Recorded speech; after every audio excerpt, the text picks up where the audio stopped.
Class নিব না নয়, আমরা নিতে পারছি না।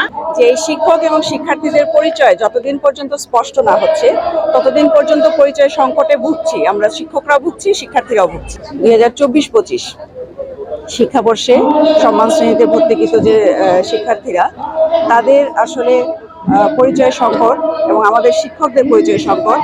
কেননা এই 24-25 শিক্ষাবর্ষে যারা ভর্তি হয়েছে তাদেরকে বলা হচ্ছে ঢাকা-বেস স্টুডেন্ট, কিন্তু আমরা সবাই জানি যে এই ঢাকা কেন্দ্রীয় বিশ্ববিদ্যালয়ের অধ্যাদেশ এখনো জারি হয়নি। তো অধ্যাদেশ জারি না করেই এই শিক্ষাবর্ষে ভর্তি কার্যক্রম ভর্তি করা হয়েছে এবং তাদের ক্লাস শুরুর কথা বলা হয়েছে। তো আমরা এই শিক্ষার্থীদের এই অধ্যাদেশ ছাড়াই যে শিক্ষা কার্যক্রম শুরুর কথা বলা হয়েছে সেটার সাথে আমাদের সম্পৃক্ত হওয়ার সুযোগ কতটুকু। আবার বলা হয়েছে যে এই শিক্ষার্থীরা সনাতন পদ্ধতিতে বিদ্যমান কাঠামোতে ক্লাস করবে।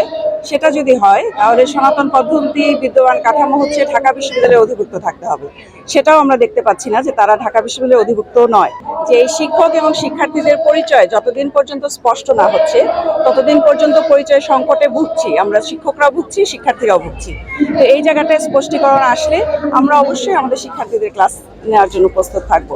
তো সেক্ষেত্রে যদি এই যে আমরা যেটা বলছি যে আমাদের যে সুযোগ নাই সেই সুযোগের ব্যবস্থা করে দিলেই আমরা ক্লাস নিব, এটাই আমাদের কথা। এবং এই জন্যই আমরা বলেছি যে উভয় পক্ষের, শিক্ষার্থী এবং শিক্ষক, দুই পক্ষেরই পরিচয় স্পষ্ট হওয়া খুব জরুরি। যে শতবর্ষী কলেজগুলোর ঐতিহ্য স্বাতন্ত্র্য বজায় রেখে সুন্দর একটা সিদ্ধান্ত আসুক।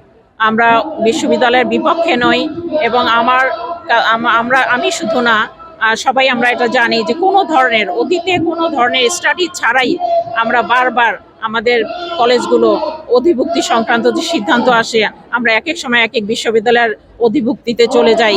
এবারও কোনো ধরনের অতীতের মতোই আমাদের এবার আশা ছিল, কিন্তু এবারও ঠিক অতীতের মতোই কোনো ধরনের স্টাডি ছাড়াই আমরা আবার মনে হয় সেই দিকেই যাচ্ছি যে কোনটা আমাদের জন্য ভালো কোনটা মন্দ সেই স্টাডিটা হওয়া জরুরি ছিল। তো আজকে আমাদের এখানে একত্রিত হওয়ার একটি কারণ আমাদের স্পষ্টীকরণ করা যে আমরা আসলে ক্লাস নিব না নয়, আমরা নিতে পারছি না। এই বিষয়টা আমাদের ছাত্র শিক্ষকের মধ্যে যেন এটা পরিষ্কার হয়।